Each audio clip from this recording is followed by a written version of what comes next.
Hello and welcome back to the third video in the continuing to learn the VBScript series. In the last video we talked about the for loop.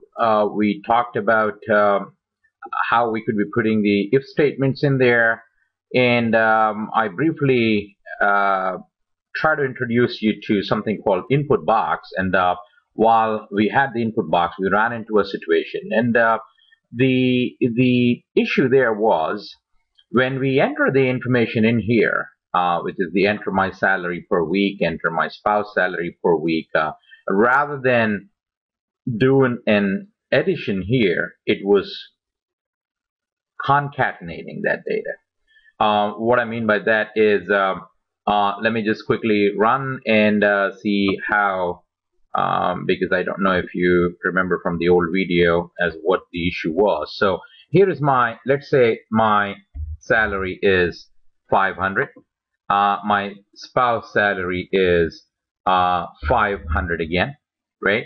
So basically, if you see, I put what is called a message box just to show you that rather than adding that, it is concatenating. If you see my salary per week and my spouse salary per week, it was 500 and 500, and we put that into this variable, and this message box is a function which will give you this dialog box, and then whatever you need to show would get displayed in here. So using the message box, I displayed the total, this variable, which was adding the two.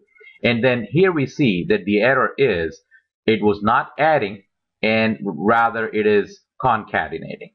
Okay, all right, so let's see how we're going to be fixing that problem, because if while I continue with this, we'll be seeing weird results, because guess what, I mean, you would love to have this kind of a salary, I guess, where at the end of the week one you would be making almost like $500,000, and the end of week two you are $1 million. So well, unfortunately that is not the case, so we got to fix that. So how are we going to fix it? So in the previous video I did mention to you about the variables, and the variables trying to have a data type. What we are going to do here is the culprit is here, because when you entered, when we hard coded the data, it was not appending it, right? It was rather doing the addition. But when we introduced the input box, it started appending it. So let's understand what is happening. As I was mentioning, that the data which is coming out of here is considered as string. So when string goes into this variable, and then you have this string going into that variable, when you have this variable and that variable, when you are applying an addition to that, it notices that on the left hand side it has a string, on the right hand side it has a string, so it concatenates that, it doesn't add it. So what we have to do is we have to convert whatever is going into my salary per week. We have to convert that into an integer. Okay, so how do we do that? We can convert that into an integer, or we can convert that into a double. So the way we are going to do that is we'll be using some built-in functions called CInt, right, or CDbl. So these are some of the functions. What CInt does is whatever is gonna come out from the input box, it is going to convert that into an integer, right? So what did I do? I surrounded whatever was coming out of this, right? I surrounded that. I rather put that into what is called the CInt function. So what happens is, if I put now, if my salary is 1,000, it is going to get converted into a number rather than being a string. All right. So let's do the same for here, CInt, and I parenthesis begin, and at the end the parenthesis closes. So what I have done is I basically try to convert this whatever is coming from here into an integer, and convert whatever is coming from here into an integer. So integer goes into this variable, integer goes into that variable, and when it sees that there is an integer here and an integer here, this plus will no longer concatenate, it is going to add, right? And to quickly see what result we get in it, we are using what is called a message box. So message box is a built-in function. What it does is it pops up that box and displays whatever we intend to display here, and we intend to display the value of the addition of these two. All right, okay, let's run and let's see what happens here. So I'm gonna enter a value of 500 as my salary, and I enter the value of 500 as my spouse salary. Now let's see what it is coming out. Now it is coming out as 1000, and that is what it is supposed to be. So how did we fix that? Originally, when we entered the value into the input box, it was coming out as 500 and this as 500, but since it was string or text, it was going to concatenate. Since now we converted that into an integer, we have 1000, and let's see if our program is working. And as you can see here, my program is working, and here is exactly what it is supposed to do. And as you see, 500 is my salary, spouse salary is 500, so 1000 for week 1. Week 2, 2000, week 3, 3000. So we are basically going, and then at the end of week 52, we have 52,000, and at the end of 2 years, we have 104,000. All right. Okay. Now let us look into one issue here. Before I call it an issue, I will show it to you, and then let us consider what happens. Okay. Now, what if the salary is 1073 cents, or for that matter, some cents? It's not a round figure, right? Okay, so let's put that. So my salary is $500.36. All right. So notice I put 536, and my spouse is $500.91. All right. Okay, now let us see together how much we make. Now together it is saying we make $1,001. Now how come that it did not added the cents? Why it is not showing the decimal part of it? The reason it is not showing the decimal part of it is because when we converted whatever was coming out of my salary, when I converted that into an integer. And what is an integer? An integer truncates, or it ignores the decimal portion of it. So it very conveniently, ignored the decimal portion of it, and then basically it's just giving you 1001. What if you want the exact amount? Then in that case, if we have to consider the cents, then I have to not use CInt, but rather use CDbl. So let's do that. So when I run it, I'm going to get all wrong information because it's going to not consider my cents. So it is rounding it up to 1001, 2002, and blah, blah, blah, right? Okay. So to fix that, I'm going to comment this, and I'm going to comment that, and I will take this and Control C, come here, do that, and change this to CDbl.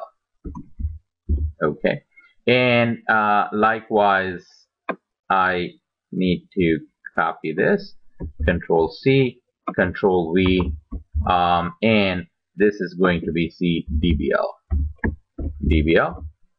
Okay, now I am going to run this and put some values in there.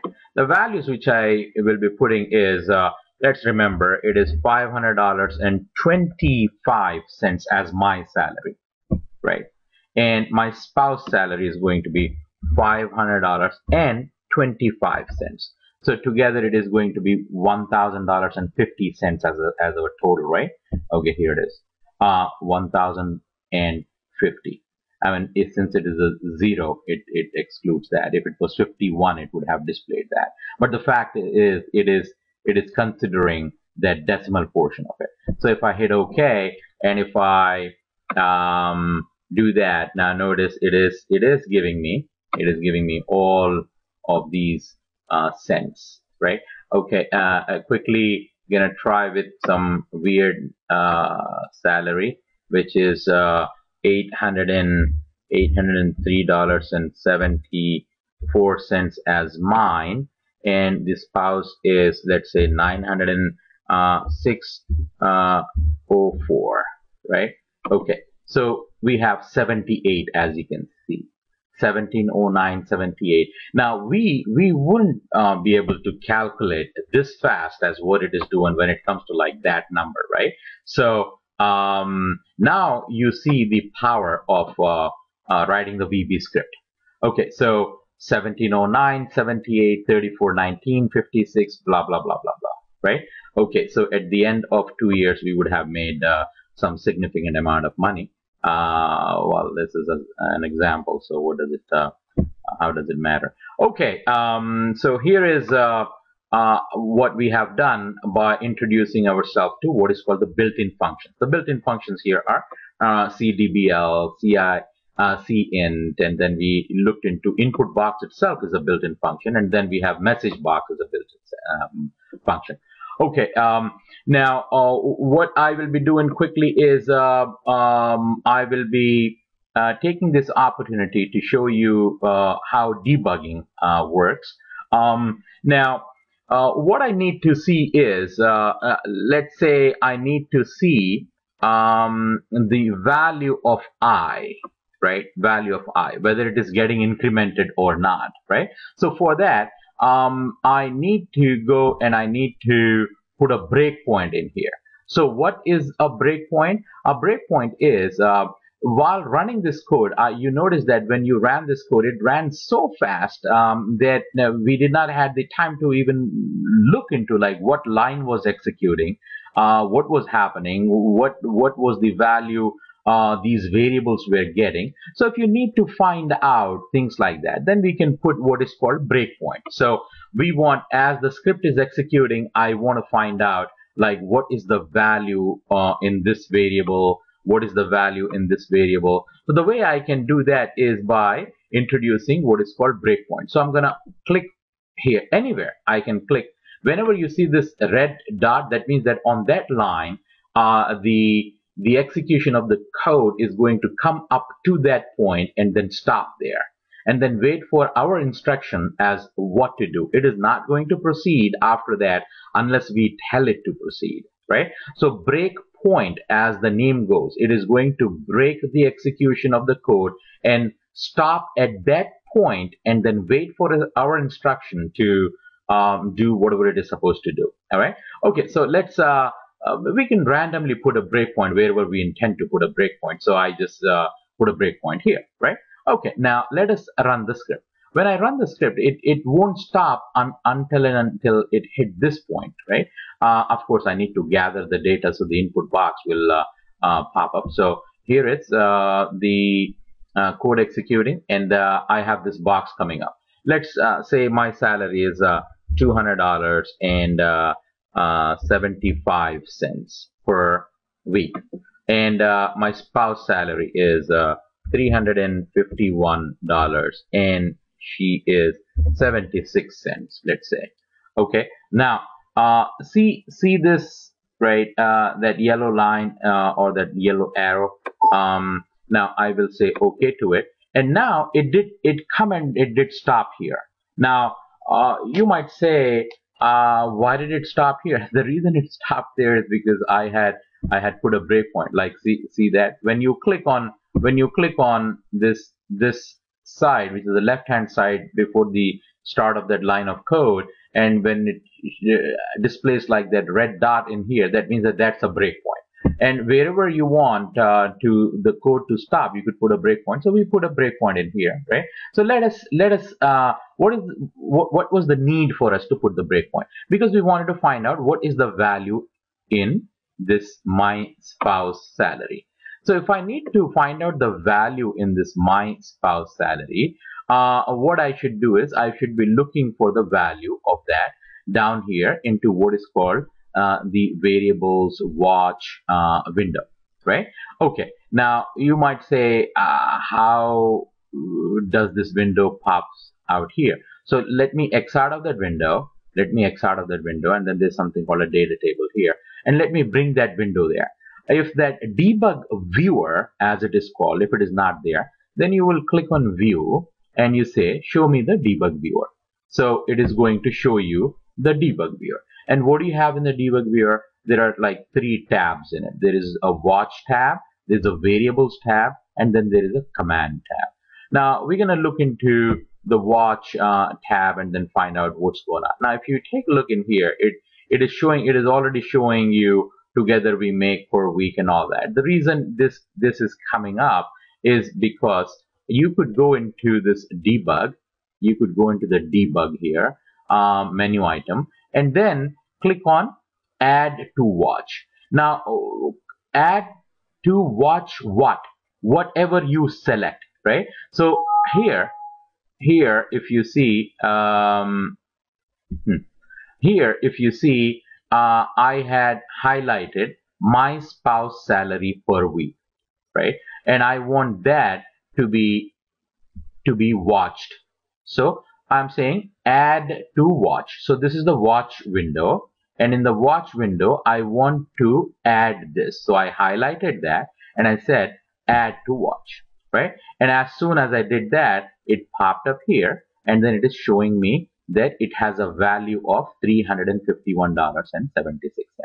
Just for the heck of it, let's say if I want this, what is the value inside that? If I want to find out, what would I do? I just highlight that and I go into the debug and I say add to watch. When I say add to watch, right, it shows here the value of that $200.75 was my salary. Now we are on this line, right? Now let's take a look. If I do this, and if I say add to watch, let's see if it gives us the value inside it, like it was doing it for these 2 variables. Let us see if it is going to give us the value of that or not when I say add to watch. Now when I did add to watch, it did not give me the value of that. It said empty. Why? Right? What happens is, if you see the arrow, the yellow arrow is here, that means that this line is yet to be executed. Now then you might say, okay, if it is yet to be executed, how come my salary per week and my spouse salary per week showed the value? Because those 2 variables, this my spouse salary per week was already, it received a value here, right? And my salary per week already received the value here. Now this variable, this had not received the value, it had not gotten its value yet, because this line did not execute it yet, right? So now the question is, we are waiting on this line. How can we execute, or how can we run that? If I go and if I do this run, then it's gonna run the whole program, but I want to run only this line, right? How do I do that? For that, there's something called, either you could go into the debug and say step into, right, or F11, or you could also do this one, right? That's F11. So either way is fine. So I'm going to do that, and once I do that, now notice together we make is no longer empty. It gave you a value of that, right? It gave you a value of that. All right. Okay. Now where did we stop and why did we stop? Now this line had been executed already, so we came and we stopped here because there was a breakpoint, right? And what are we seeing here? What we are seeing here is, because I put a breakpoint on MsgBox, so it is going to show me the value of together we make. I mean, I don't really need to have a breakpoint there, so I'm just gonna run it, right? Now before I run it, let us challenge ourselves a little bit. right? Oh, there is a breakpoint here. There's one more breakpoint here, which I put, I guess. Okay, so I'm gonna run to that breakpoint. Now notice that while running, it was running. It did not stop that. Why? Because it was running from I equals 1 to 104, and my breakpoint was inside this if statement. So if I equals 52, then only it is going to come inside, and I wanted it to stop here. So I put a breakpoint here. So that means that while it was doing its iterations, while it was doing this looping from 1 to 104, it would have done it 51 times before it stopped here, because I is equals 52, only then only it came inside. So if we see here, it would have already done 51 times already, right? Okay, so now we are in here. Why are we in here? Because we would like to find out the value. Value of what? Value of together we make. We already know together we make the value. What else is there to be found? The value of, there's something called I here. So this I is like so small and all that. So that's why I kind of like put a breakpoint in here just to show you as how to find that. So we want to find the value of I. I mean, basically, we already know that the value of I is 52. But let's see, how would I be able to show it in here? So how would I be able to show it in here that the value of I is 52? So I have to do what? This is the watch window. So what should I do? Add this to the watch window. And how would I do that? I just come, highlight this I, right? Highlight the I, and then go here in the debug window and say add to watch. And once I do that, here is my I, and the value of I is 52, right? Okay, so that's basically how you would be doing your debugging. There are some other ways of doing the debugging down the road. I'm going to be showing you that. Right now, in this video, I just wanted to introduce you to three things, which is what is a built-in function, which is CInt, convert to an integer, convert to a double. Then we looked into MsgBox, we looked into Inputbox, and then I took you into what is called debugging. All right. Okay, that is quite a bit of information for this video series for learning VBScripting. In our next video, we'll be looking at some other challenges we will have while learning VBScripting. Meanwhile, I want you to keep practicing. I want you to go back and watch this video and the other videos as many times as you can till you exhaust yourself. And you should also be practicing a lot, meaning that watching a video is good. It gives you a good feeling, but the real challenge is when you start to put this code together. So you have to open your QTP, you have to write this code, not necessarily the same code, but something which can give you an idea of how we can do VBScripting. Well, thank you again for your time, and we'll be seeing you again on a different video.